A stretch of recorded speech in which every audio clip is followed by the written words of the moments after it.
গত ইন্ডিয়া ম্যাচের মধ্যে যে ভুলগুলো করেছে কোচ কাবরেরা, তারপরেও তাকে বাদ দেওয়া হয়নি এবং সে আগামী ম্যাচের মধ্যেও সে ভুলগুলো করবে এবং তাকে সমর্থক দিয়ে যাবে বাংলাদেশের মানুষরা এবং বাংলাদেশ ফুটবল কমিটিরা, সাথে তাবিদ আওয়ালও। তবে সেই ভুলগুলো যদি আর না করতে পারে, তা নিয়ে আমরা এই ভিডিওটাকে বেশি বেশি শেয়ার করবেন আপনারা।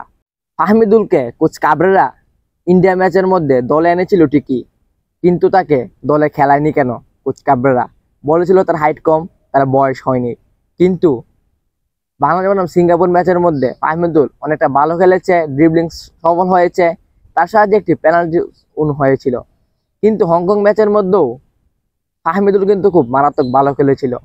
তবে সেই ফাহমিদুলকে ইন্ডিয়া ম্যাচের মধ্যে রাখলে অবশ্যই ইন্ডিয়ার সাথে জয়লাভ পেত এবং আগামী ম্যাচের মধ্যে সিঙ্গাপুর এবং ইন্ডিয়ার বিপক্ষে যদি বাংলাদেশ জয় পেত, তাহলে অবশ্যই কিন্তু এশিয়া কাপ কোয়ালিফাই করতে পারত।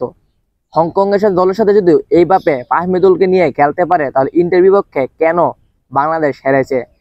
এবং আগামী ম্যাচের মধ্যে যদি আগের ইন্ডিয়া ম্যাচের মতো কোচ কাবরেরা করে, তাহলে জায়ানকে বসিয়ে রাখবে, সমিতকে বসিয়ে রাখবে, ফাহমিদুলকে বসিয়ে রাখবে, ট্রেভর ইসলামকে বসিয়ে রাখবে, তাজউদ্দিন সাজউদ্দিনকে নামাবে, বসুন্ধরা কিংসের খেলোয়াড়দের নামাবে।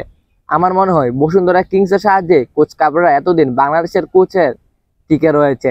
তাই তো ব্রাজিল, আর্জেন্টিনার সাথে এক টিমে ছাড়ার কারণে তাকে কোচ থেকে বাদ দেওয়া হয়। তো কেন কোচ কাবরেরা বাংলাদেশকে এতবার হারার পর তো বাংলাদেশে কোচ কাবরেরা এখনো রয়ে গেছে? কেন রয়ে গেছে জানেন? সেটা আপনাদের কারণেই কোচ কাবরেরা এখনো রয়ে গেছে এবং বাংলাদেশকে আপনারা হারতে দেখছেন। যদি ভালো একটি কোচ হতো, তাহলে বাংলাদেশ কখনো হারতো না। তবে সামনে ইন্ডিয়া ম্যাচের মধ্যে খেলাতে হবে ট্রেভর ইসলাম, ফাহমিদুল, সমিত, জামাল, হামজা। তবে ফার্স্ট হাফে ভালো কিছু রাখতে হবে, যে আমরা প্রথম থেকে যদি গোল দিয়ে লিড রাখতে পারি, যে বাংলাদেশ জয়লাভ করতে পারে। হংকং এর ম্যাচের মধ্যে যদি প্রথম থেকে সমিত চুমকে ফাহমিদুলকে নামানো হতো, তাহলে আমরা কিন্তু এই হারের মুখটা দেখি না। সমিত চুম ফাহমিদুলকে নামার পর যে বাংলাদেশ তিনে তিনে গোলের সমতায় আনে, তারপর ডিফেন্স লাইনের কারণে আবার আমরা সেই ম্যাচটি হেরে যাই। যদি সেই ম্যাচটি ড্র হতো, তাহলে আমরা এশিয়া কাপ বাছাই করার একটি স্বপ্নের লক্ষ্যে পৌঁছতাম।